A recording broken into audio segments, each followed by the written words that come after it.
Lunar Shadows. Noah Mitchell squinted through his telescope, adjusting the focus with practiced precision. The coastal breeze carried salt and pine through the open window of his new apartment, a stark contrast to the city air he'd grown accustomed to. 35 years old today, and here he was, starting over in a town where no one would think to wish him happy birthday. "Dad, when are we having dinner?" 7-year-old Zoe appeared in the doorway, clutching a well-worn stuffed astronaut doll. Her dark curls framed a face that reminded him painfully of her mother. "Soon, sweetie. Just checking out this meteor shower first." He smiled, gesturing toward the eyepiece. "Want to see? They're calling it an anomalous event. The Perseids aren't due for months." Zoe shrugged, the universal signal of a child's half-interest. "I'm hungry now." 5 more minutes, Noah promised, returning to the telescope. The truth was, he was avoiding the birthday-shaped hole in his evening. Before the divorce, Amara had always made his birthdays special, even when they were struggling. Now, it was just another Tuesday in April, marked only by the celestial calendar. A flash of unusual violet light caught his attention, streaking differently than the other meteors. It wasn't burning up, it was changing trajectory. "That's not right," he murmured, tracking the object as it arced toward the dense forest that bordered the beach. The light disappeared behind the tree line, followed by a faint glow that pulsed 3 times before fading completely. Noah's scientific curiosity overwhelmed his hunger. "Zoe, grab your jacket. We're going for a little adventure before dinner." "To the forest?" Her eyes widened with sudden interest. "In the dark." "I've got my flashlight," he said, already pulling on his worn hiking boots. And sometimes the most amazing discoveries happen after sunset. 20 minutes later, they were picking their way through the trees. Following the coordinates Noah had roughly calculated, Zoe skipped ahead, her own small flashlight beam dancing through the underbrush. "God, look." She froze, her light fixed on something ahead. Noah hurried forward, expecting to find an interesting rock, or perhaps even meteorite fragments. Instead, his light illuminated a humanoid figure kneeling beside a strange crystalline container. The being looked up, startled. Noah's breath caught in his throat. Her skin was a luminous purple that seemed to glow from within, with intricate patterns that shifted like constellations. Her features were similar enough to human to be beautiful high cheekbones. A delicate nose, full lips, but her eyes were larger, more almond-shaped, with irises the color of a nebula, swirling with blues and violets. "Please," she said in perfect English, though her voice carried an ethereal quality like wind through crystal. "I mean no harm." Noah instinctively pulled Zoe behind him, his scientific mind racing to process what he was seeing. What are you?" The being rose gracefully. She wore a form-fitting suit of an iridescent material that resembled liquid metal. "My name is Vela. I am a botanical research specialist from the Lyrian Collective." She gestured to the container, which Noah now saw held various plant specimens. "I was collecting samples when my transport vessel experienced a malfunction." "You're an alien," Zoe whispered. Peering around Noah's leg with more curiosity than fear, Vela's expression softened as she looked at the child. "To you, yes, just as you would be to my people." She turned back to Noah. "I need assistance. My ship's energy core is depleted, and I cannot contact my homeworld for extraction." Noah hesitated, years of science fiction movies flashing through his mind, but something in her expression of vulnerability perhaps made him pause. She was alone, possibly stranded on a strange world. "I'm Noah," he finally said. "And this is my daughter, Zoe. Maybe we can help." As they followed Vela deeper into the forest, Noah realized this forgotten birthday had just become the most extraordinary day of his life. Stardust encounters the alien vessel nestled in a small clearing looked nothing like the flying saucers of sci-fi films. Instead, it resembled a giant seed pod, its organic curves blending almost seamlessly with the surrounding forest. Opalescent panels lined its hull, glimmering softly in the moonlight. "It's beautiful," Noah breathed. Professional fascination temporarily overriding caution. Vela placed her palm against a seamless section of the hull. It rippled like water, then parted to reveal an entrance. The exterior mimics local flora for camouflage, she explained, though I miscalibrated for this region. The adaptive programming defaulted to tropical environments. Inside, the ship was both alien and strangely familiar. Curved surfaces housed control panels with floating holographic displays. The air smelled faintly of something like cinnamon and ozone. "Ow," Zoe exclaimed, reaching toward a pulsing light. Noah gently caught her hand. "Best not to touch anything, sweetie." Vela moved toward a central console. The propulsion system uses crystallized energy that resonates with specific mineral compounds. Your planet has these minerals, but I lack the equipment to extract them. She turned to Noah, the patterns on her purple skin shifting in what he guessed was anxiety. "Without them, I cannot restart the core." Noah ran a hand through his disheveled hair, a habit from his teaching days when faced with a complex problem. "What exactly do you need?" "Quartz with high iron content, found in volcanic formations." Her eyes studied his face. "You're a scientist." It wasn't a question. Noah nodded. "Astronomy professor. Currently between positions." He left out that his divorce and subsequent move had derailed his career at Berkeley. "There's a dormant volcanic range about 50 miles north. I might be able to help." Zoe tugged at his sleeve. "Dad, I'm still hungry." Noah checked his watch, startled to find it was nearly 9 o'clock. "We should head back. It's past someone's bedtime." "I understand family obligations," Vela said softly. She hesitated, then added, "I too have a child." "You do?" Noah's surprise was evident. Vela guided them toward a chamber adjacent to the main control room. Inside, a transparent pod held what appeared to be a sleeping boy, perhaps 9 or 10 years old, with the same luminous purple skin as Vela. "Hi."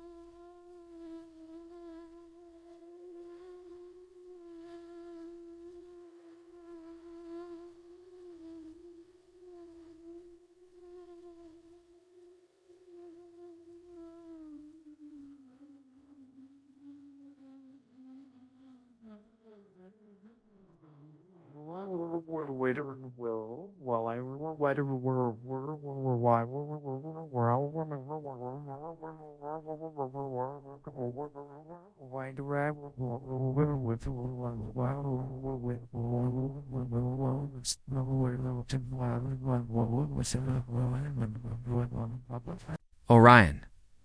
I placed him in biostasis for safety during specimen collection." Zoe pressed her face against the pod. "He looks lonely in there." Something in Vela's expression shifted, a mother's concern crossing the boundaries of species. "He has been alone too much since his father returned to our home constellation." The familiar pain of a fractured family reflected in her otherworldly eyes resonated with Noah. "Single parenting isn't easy. Regardless of what planet you're from," he offered. A small smile curved Vela's lips. "Perhaps some experiences are universal." "Should come have dinner with us," Zoe announced with a child's straightforward logic. "Dad makes good pasta." "And we have ice cream, Zoe?" Noah began. "I would not wish to intrude," Vela interjected. "It's not an intrusion," Noah found himself saying. "Consider it an interplanetary cultural exchange. Besides, we can figure out how to get those minerals you need." As they walked back through the moonlit forest, Zoe skipping ahead, Noah found himself stealing glances at their extraterrestrial companion. There was something graceful about the way Vela moved, observing everything with quiet intensity. "Your daughter has your analytical mind," Vela noted, "but her openness is extraordinary." "Kids adapt better than adults sometimes," Noah replied. "Divorce was harder on me than her, I think." "Separation is difficult across all worlds," Vela said. Orion's father chose his scientific career over family life. The stars became his true companions. The simple honesty of her statement caught Noah off guard. "My ex-wife found someone else. Someone more ... present." He hadn't meant to share that. But something about the night or, perhaps about Vela herself, made it feel natural. When they reached the apartment, Noah realized he was about to have dinner with an alien botanist on his forgotten birthday. Life had certainly taken an unexpected turn. In his tiny kitchen, Vela watched with fascination as he prepared a simple meal. Your cooking process is remarkably similar to ours, though our ingredients differ. Food brings people together, Noah said, setting plates on the table. It's one of humanity's constants. As they ate, Zoe bombarded Vela with questions about space travel and alien pets. While Noah found himself captivated by the subtle ways Vela's expressions mirrored and diverged from human ones, by the time he tucked an exhausted Zoe into bed, Noah realized this birthday, forgotten by everyone else, had become unforgettable in ways he could never have imagined. Blooming connections 3 days later, Noah's living room had transformed into an impromptu research center. Books on local geology lay scattered across the coffee table, alongside topographical maps marked with potential collection sites. His laptop displayed an analysis of local volcanic rock samples. Professor Mitchell called Zoe in a sing-song voice as she burst through the front door. Returning from her playdate, we're home. The words still surprised Noah. Somehow, in the space of just a few days, their twosome had expanded. Vela had awakened Orion from stasis the morning after their first meeting. And despite initial shyness, Alien Boy had quickly bonded with Zoe over their shared fascination with each other's worlds. Orion entered behind Zoe, his purple skin now disguised by a clever holographic projection that made him appear human, though his movements retained a fluid grace that set him apart. In his hand, he carefully held a jar containing a butterfly. "Noah, teacher," he said, using the formal address structure of his culture. Zoe showed me insect specimen collection. These creatures have remarkable transformation cycles. It's a painted lady, Zoe explained proudly. We're going to watch it for a bit and then let it go.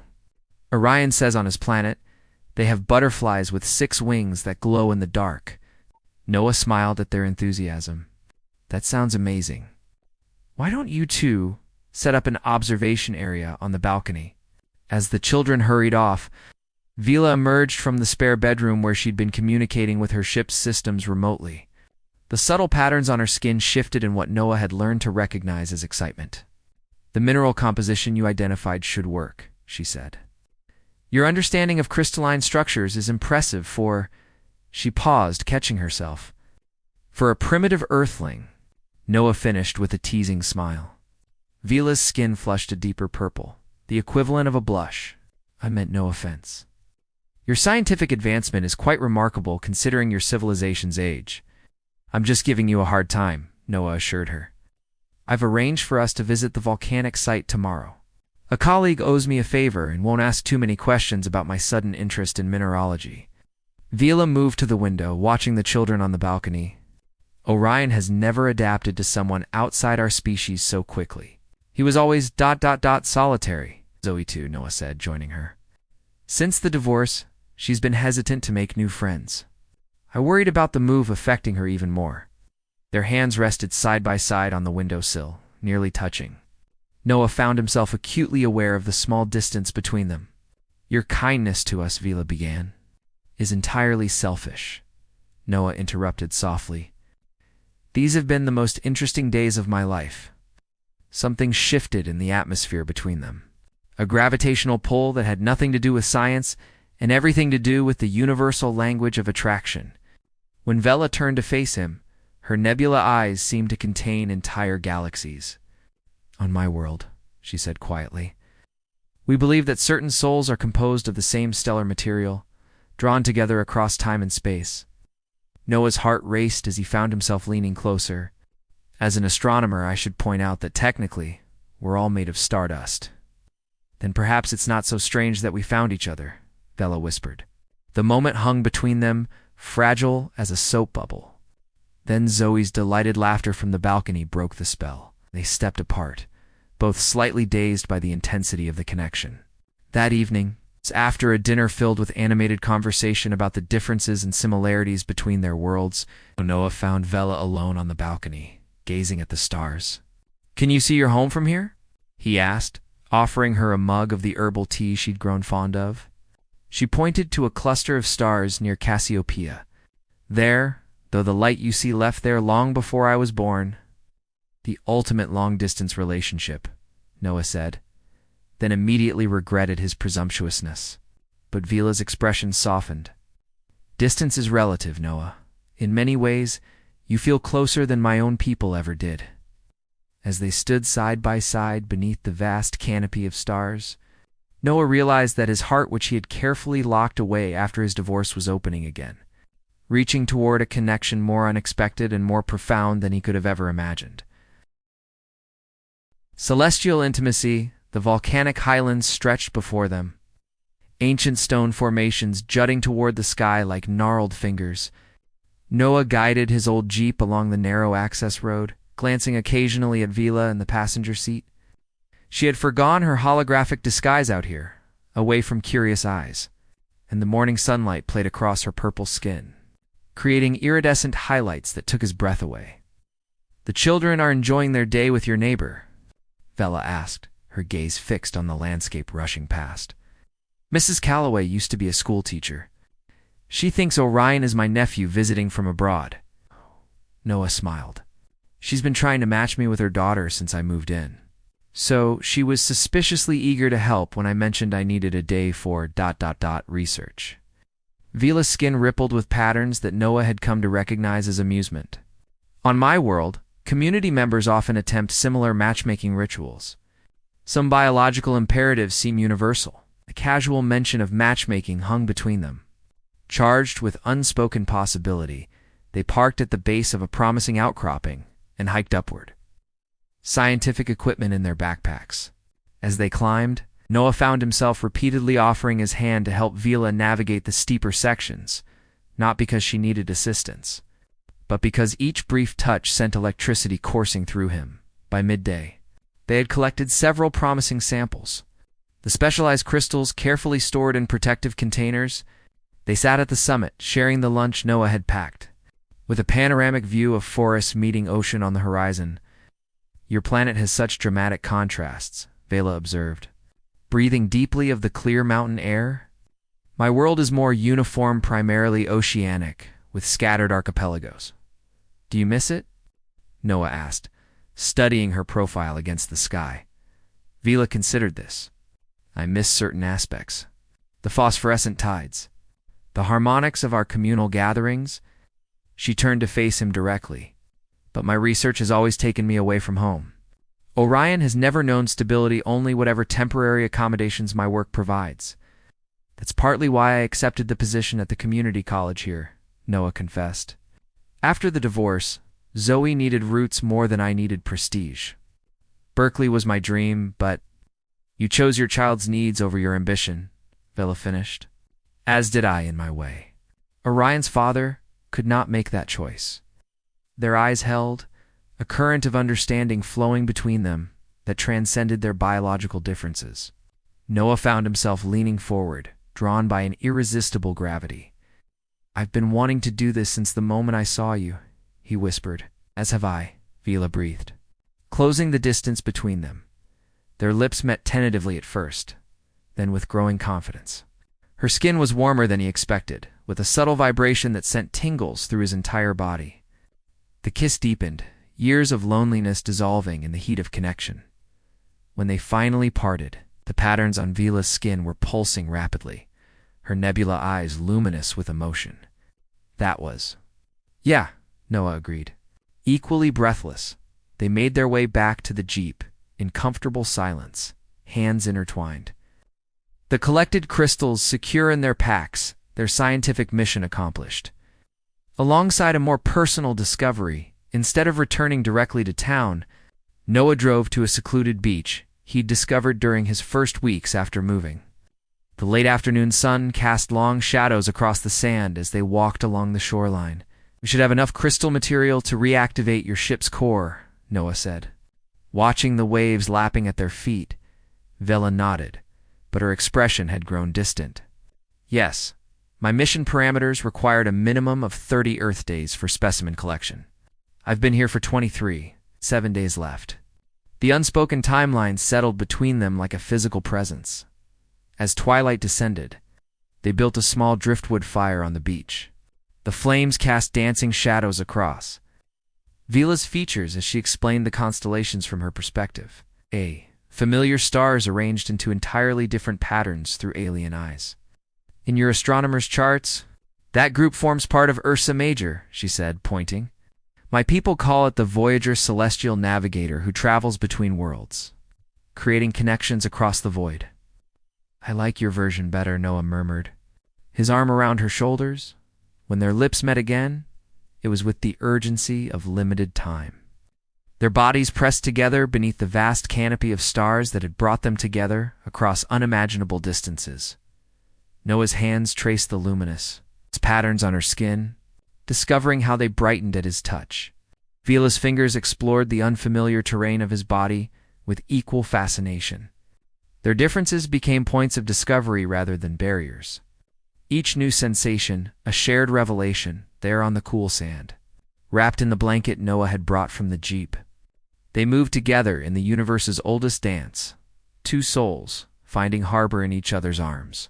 Their passion, both entirely human and wonderfully alien. The boundaries between species dissolved in the alchemy of desire and tenderness, creating something entirely new and profound. Afterward, they lay entwined, watching shooting stars trace silver paths across the darkness. Vila's purple skin glowed with a soft inner light that pulsed in rhythm with her heartbeat. I never expected this, Noah whispered against her hair, which felt like silk, but smelled faintly of ozone and exotic flowers. When I moved here, I thought I was just finding a quiet place to rebuild my life with Zoe. And I believed this was simply another research expedition, Vela replied, tracing patterns on his chest. The universe has its own designs. It seems, as they drifted into comfortable silence, the fire burning low beside them, Noah found himself facing a truth he had been avoiding. Their worlds were separated by gulfs his human mind could barely comprehend. Whatever they had found together existed in a temporary bubble of time. It's beautiful, but fragile. In 7 days, that bubble would burst.